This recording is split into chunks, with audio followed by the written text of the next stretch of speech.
This is day 5 of the Arukh HaShulchan OC, Siman Beis, Sifim Aleph till Ches. It's already explained that even in one's innermost chamber, a person has to conduct himself with modesty. Because Kodesh Baruch Hu, His glory fills the entire world. Therefore, a room, if a person's sleeping naked, so he should not get up naked from his bed. He should put on his garment while still lying down. You should not put on this garment, which is probably a robe of some sort, while he's sitting. Because then his upper body will be naked. He should take his robe and put within it his head and his arms, but still lying down. That way, when he gets up, he's already covered. So too when he goes to sleep, takes off his robe. He should not take it off either standing or sitting. Only when he's lying down already, and he has a blanket covering him on his body. And he should put his robe next to him in order that when he gets up, he should not have to sit naked. And this is from the personal character trait of modesty. This person should not say, "Who sees me?" Because the entire land is full of a Kodesh Baruch Hu's glory. With his legs, there is no need to be meticulous; they can be revealed. Also, when one is in a bathhouse, obviously one can leave one's body uncovered and bathe that way. The Mishnah Berurah holds that you're supposed to also be meticulous in covering your legs under your cover. Base. You should put on your robe the proper way. That you shouldn't turn inside out. And the seams, and the hems of the robe should not be seen. Because and you look bad in the eyes of people. This is even in a robe, where there is no so much difference between the inner side and the outer side. It's certainly true about other garments. Just like a person is supposed to be meticulous, that people should not talk lashon hara about him. In other words, you should not give people the opportunity because he conducts himself in a proper and respectful manner. So too, he should not look strange and look like he is beneath people because of his conduct. He should not look bad on people's eyes. Now, if it says in Shabbos, who is the Talmid Chacham, etc., somebody is meticulous, not that his robe should not be inside out. In other words, even if you put it on inside out, he goes to the effort to take it off and to turn it the right way and wear it. Somebody's not Talmid Chacham, it's not going to be so meticulous. Mishnah Berurah says here one should be meticulous during davening, regardless that your garment should not be inside out because you're standing before Kodesh Baruch Hu. Certainly, because the Arukh HaShulchan, it's preferable for everybody to be meticulous about this. If it's in the robe, this is the case. Presumably, this is like a house robe, which one wears in one's house throughout the house. How much more so is it true about other garments? Basra, it says that how does the robe of a Talmid Chacham look? It looks, it has to look in a way that it has to be large enough and cover enough that that his flesh is not seen peeking out from underneath his garment. And the Rashbam says there that it should reach the ground and cover your bare feet if you're walking barefoot. We mail it that Slenu ain't kpeda. So he says that by us, it's not so important that it go down to the ground because, as he said before, he doesn't care. We don't care about if the legs are revealed. The Rambam has a different interpretation in this chaluk, that it's not that it's supposed to cover all the flesh, but rather, it should not be very thin material, so that one can see one's flesh underneath. But Armin Sham, it also says there in the Gemara, Talish of Talmud Chacham, Ketzad. How does the talus of a Talmud Chacham look like? That his robe, which he's wearing underneath, should not be seen a tefach of it revealed, more than a tefach of revealed. So this robe is something which a person would wear, perhaps like a tunic, which a person would wear outside underneath one's other clothes. I think a tunic is a good interpretation. The talus of Beged Elyon, because the talus is the outer garment. Kavona means the tunic should not be a longer Yos Melion than the outer garment one is wearing. Who has a wax stain on his clothing, klomar, meaning chelev, the fat from a candle, or shumad, or the oil, chol over amos, and anything which is repugnant, chayam misa, he's liable to death. Not obviously not b'dei adam, and probably not b'dei shemayim, but it is talking about lashon, a bit of exaggeration to for effect here. Shemasnias haTorah be'enei habrios, because he makes Torah detestable in the eyes of other people. His garment should be clean of dirt. A Talmid Chacham also may not walk in shoes which are patched. One patch is good, okay, but a patch on top of another patch is not good. But if that way he's going to look like a mockery. And we came unless he's walking through the mud and the dirt during the rainy season. When it's raining, does ain't because then we don't care about it. That's fine. Everybody knows it's raining because of the weather. Gimel. This is what the Rambam says in a test. Malbush Talmid Chacham yet who malbush noavenaki. The clothing of Talmid Chacham is nice and clean. But you can't have in his garment a stain, or shamnunis, or a fat stain, etc. You shouldn't wear purple garments, which are very fancy. Everybody's going to pay attention to him.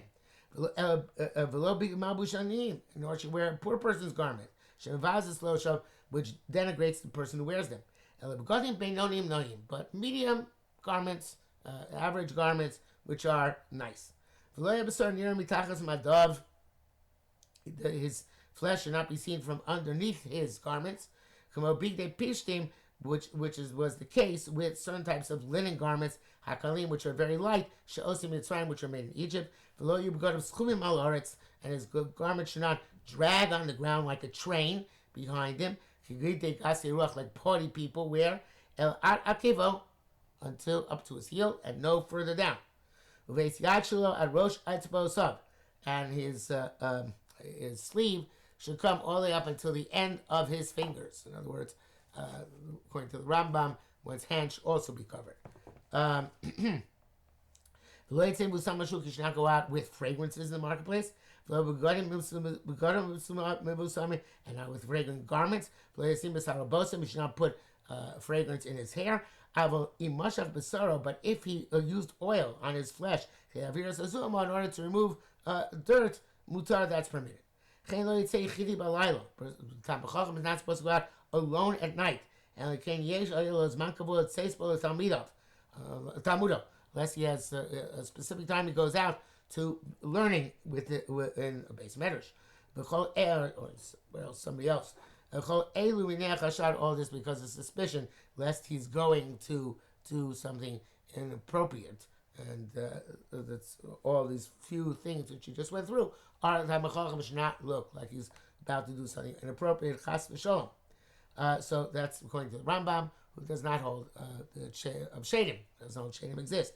But the Arukh HaShulchan brings down here, Ayin Brachas Mem Gimel, Chulun Tzaykav, Mefarish Mipnei Han Mezikin, B'tzorach Yom. So the last thing about not going out alone at night The Gemara itself says it's because of shaving. Dalit. Okas of Sham Bedin Zayin, it says over in Halacha Zayin, Tamachacham lo yetzo ekvit soveach v'shas diburo. Tamachacham should not cry out loudly at the time that he is speaking. He shouldn't lift up his voice overly much. He should speak calmly with all creatures. When he speaks with calm, he should make sure not to distance himself. In other words, that people have to strain themselves in order to hear it. Because that is the way haughty people speak. He should say hello to people before they say hello to him. And he should judge everybody favorably. Tell over the praise of his friend and never something negative about his friend. He should love peace and pursue peace. If he sees that his words are effective and are heard, then he speaks. If not, he remains quiet. He only speaks words of wisdom, and kindness, etc. He should not have a conversation with a woman in the marketplace,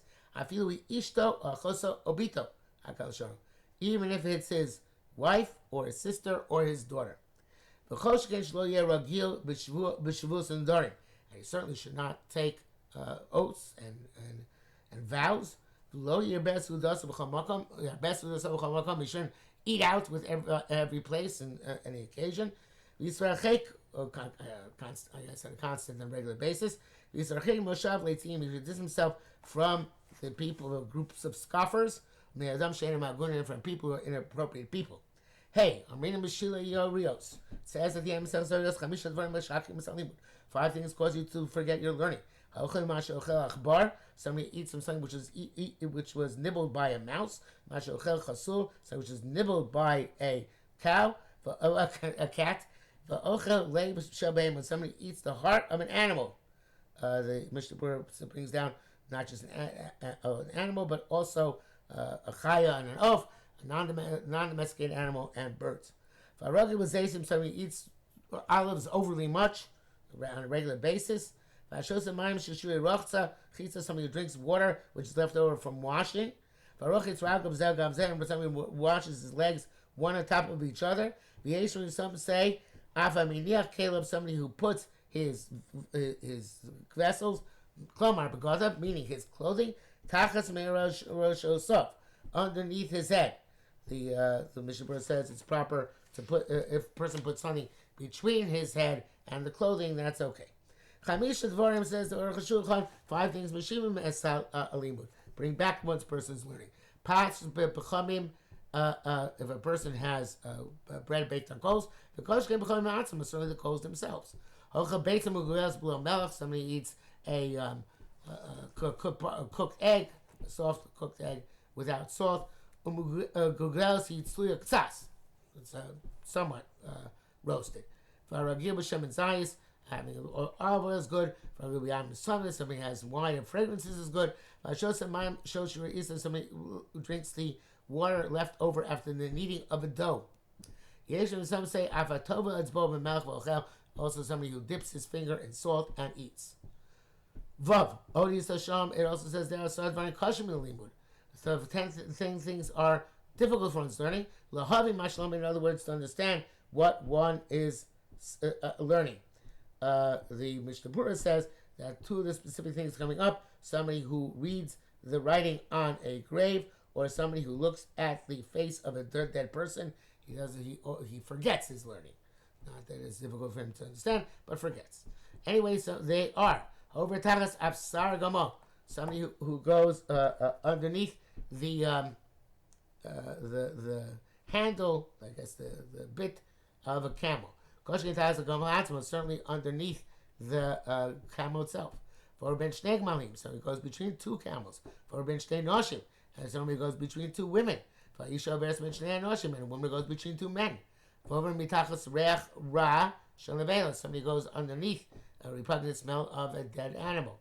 For over tachas a gesher, Shelo Avu Tachta Armaim Arbaim Yom. And somebody goes under a bridge under which water has not flowed for 40 days. V'ochel pashlo bishlo kol tzarko, somebody eats bread which is not fully baked. V'ochel basar mizuama listerin, and somebody eats meat from the ladle with which it's taken from the pot. So kav shebok shebos hakaldera, it says this is the cup, the spoon from which they mix the pot. Shoseh me'amas hamayim, it's based like for us, and somebody drinks from a water stream or canal which passes through a cemetery, and mistaken his name Mace, and somebody looks at the face of a dead body.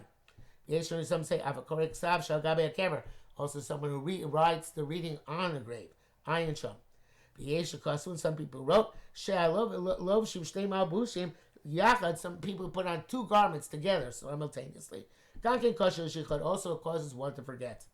V'nira the minolim ain't beta, and if one's slipping into one's shoes, says the Arukh HaShulchan, there is not one's that is not a problem. Sif Zayin Kasva Rabbi saying Balei Shulchan Aruch Sif Dalet. The Shulchan Aruch writes in Sif Dalet, Yin Omin Ol Shemin Tchila V'Leik Shenu. First, put on your right shoe and don't tie it. Chargin Ol Shel Small, then put on your left shoe, V'Leik Shenu, and tie it. V'Yachsav V'Leik Shor Shel Yamin, and then go back and tie your right shoe. Minolim Shalanu Shalem Kshira. And our garments, our shoes, which do not tie, they were wearing slip-ons, loafers. You know, put on the right one first. When you take your shoes off, take off your left shoe first. So too with one's socks. Once you put on the right first, we'll have shata shel small tchila, and when you take them off, you should move the left one first. Some people argue on this, ve'eno ikar, and that what they say is not the primary psak halacha. So obviously a person should therefore take off left first, both by the shoes and the socks. And also when they tie, in tying them, like by us, koshem b'huz makos harega shekorin padoskes. I assume his meaning is like the old days men had little belts with which they held their socks up. Gankein yuba shilba gankein. It's also like that. Shilba shapuz makos regularly meaning first put on your sock on the right foot. Don't tie it. Haragabash small, then put on the left foot.